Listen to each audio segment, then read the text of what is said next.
ครับแล้วก็มาตามติดกันต่อครับจะขึ้นได้ไม่ได้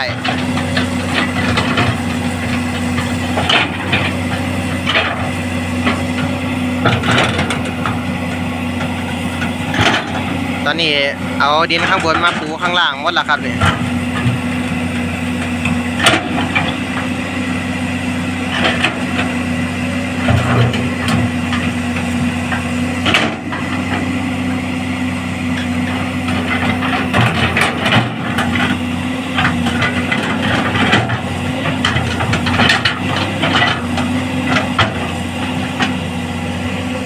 เอาใจช่วยไปเรื่อยๆครับ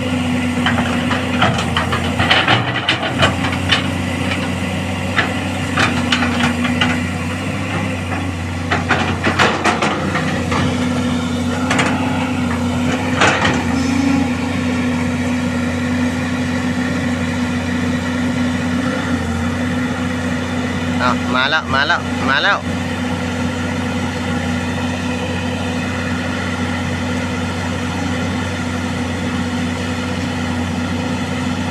โอ้ยตัวเดินไม่แรงถ้าตัวเดินมีแรงกว่านี้จักหน่อยขึ้นแล้วครับนี่ผมว่านี่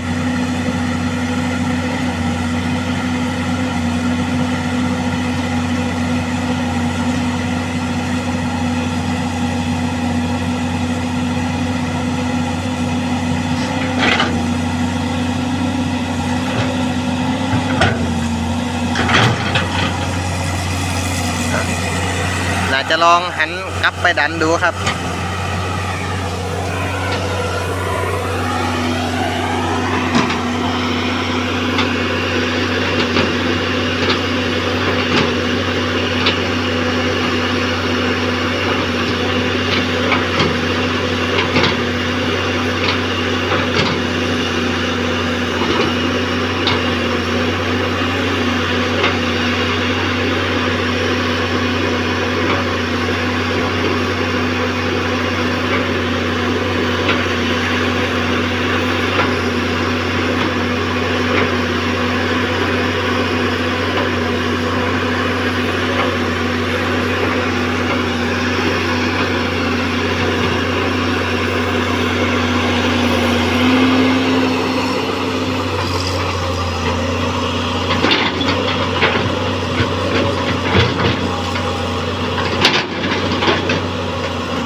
ไปขึ้นได้แล้วขึ้นได้แล้วอยู่นานแล้ว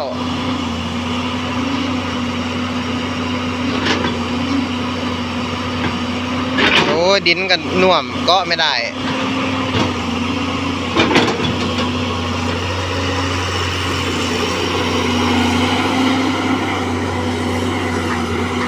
เอาหันไปดันตัวเองขึ้นเหมือนเดิม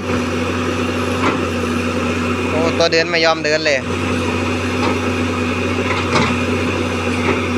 สงสัยต้องได้เช็คตัวเดินจริงๆแล้วครับเนี่ยเจอสถานการณ์แบบนี้อันตรายครับขึ้นไม่ได้จบข่าวเลย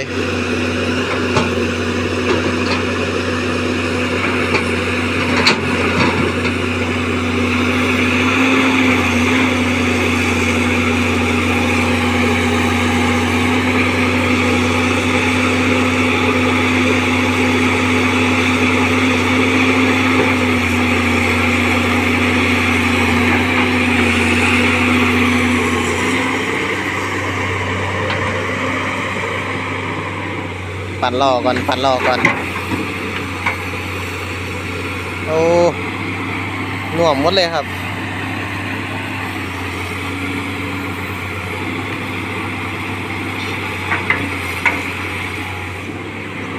ขึ้นเด้อล่ะเอ้ย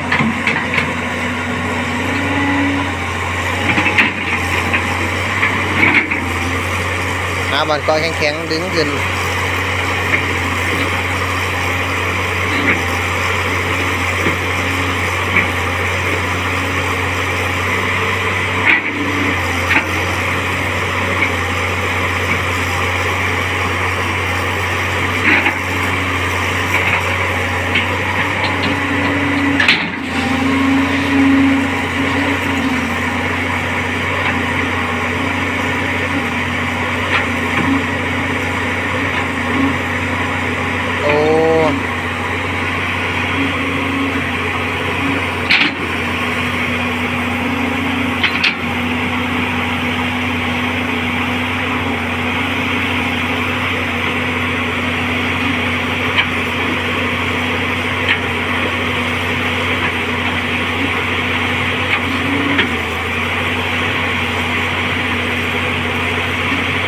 ไม่ขยับเลย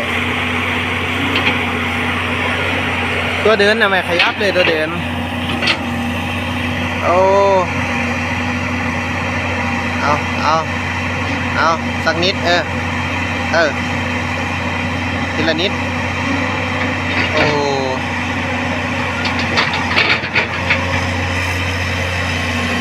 ขึ้นไม่ได้ก็ตัวเดินนี่แหละ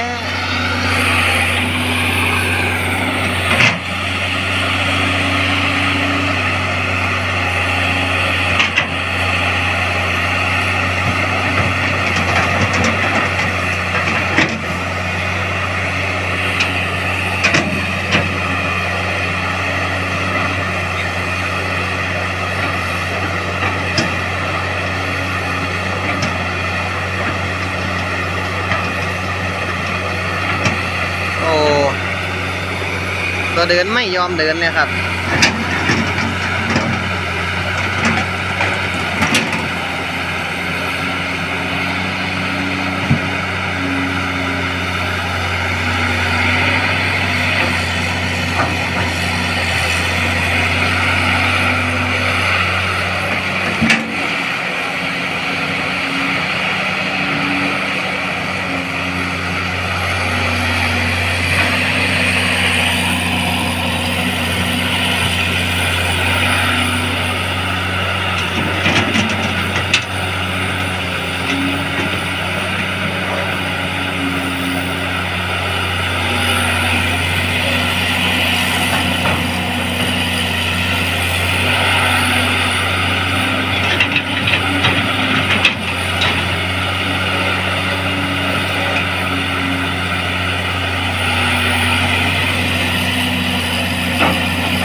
ดันไหมโอ้ย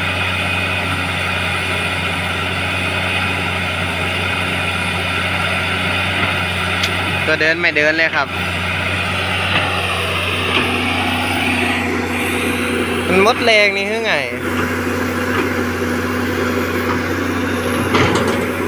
ตอนแรกโซไม่ดีมาเปลี่ยนโซ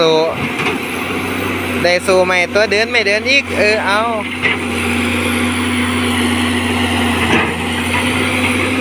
หลายอย่างเลยครับนี่มาอย่างนึงก็อย่างนึง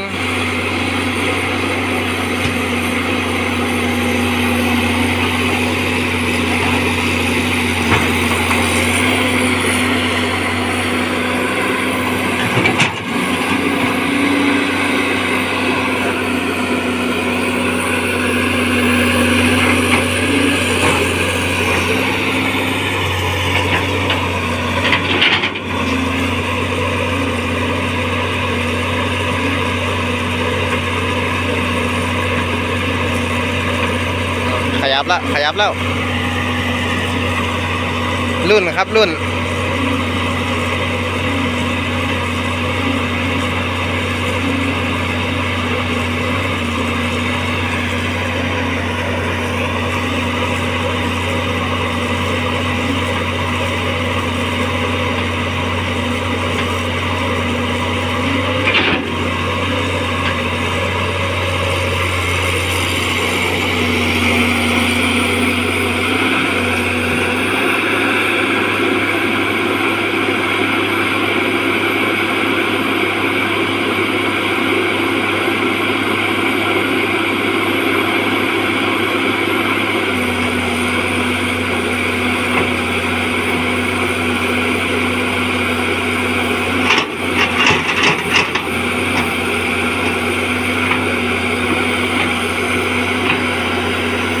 ยกตัวเองไม่ขึ้นเลยครับมันดูดไว้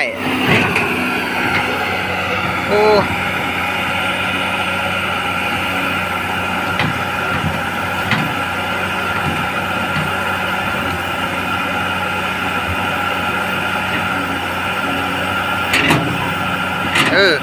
ไป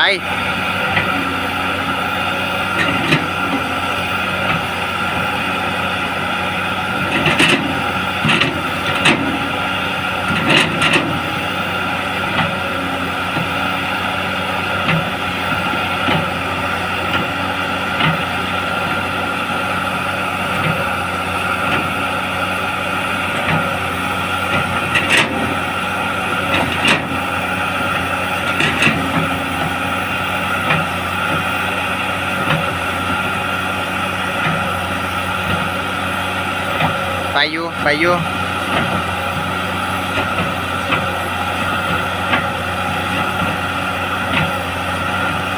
โอ้จะจมอีกแล้วข้างหลัง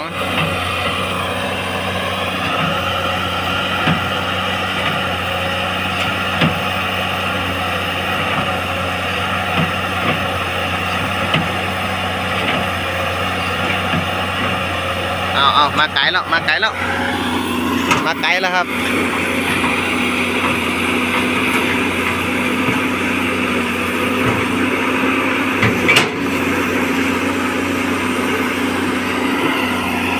ตักออกเรื่อยๆครับไม่งั้นมันก็ดูดเล้าไว้ครับเหมือนจะเป็นทรายดูดด้วย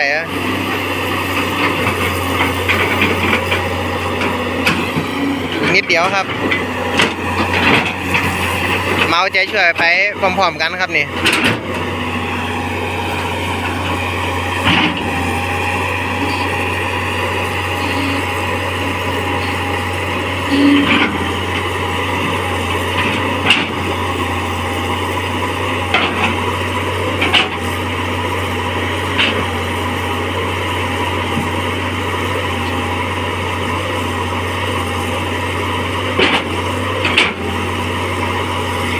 ไปไปไป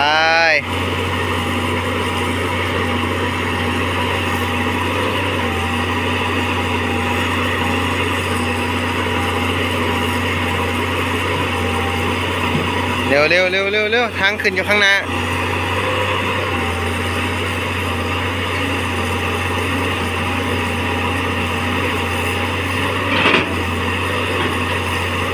เกือบแล้วเกือบแล้วอยู่ตรงดินแข็งแล้วครับเนี่ย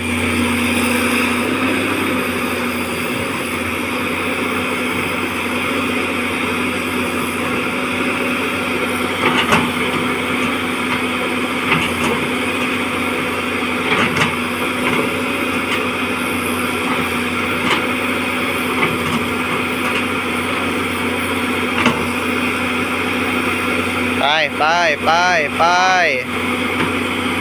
ขึ้นลูกขึ้นขึ้นขึ้น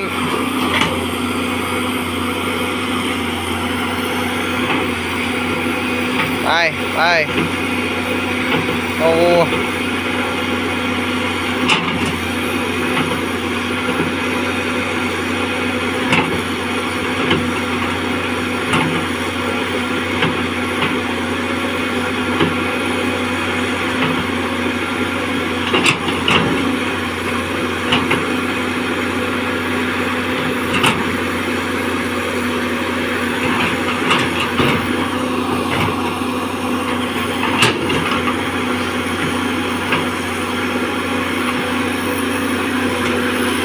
อีกนิดเดียวครับนี่จะขึ้นแล้วนี่โอ้ยถ้าตัวเดินมันมีแรงนะถ้าตัวเดินมันแรงกว่านี้นะครับอันนี้มันไม่มีแรงเลยนะครับมันแทบจะไม่เดินแล้วนะ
ไม่ขึ้นหรือ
ดูกันแบบยาวๆเลยครับ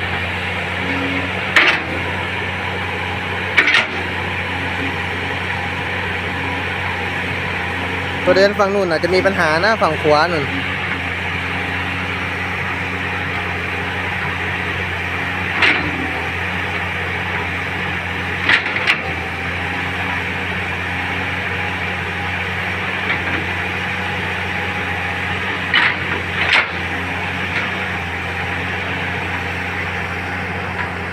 ครับเดี๋ยวรอติดตามชมกันคลิปหน้าครับเดี๋ยวไปขยับรถออกก่อนครับไปเจอกันใหม่คลิปหน้าครับผม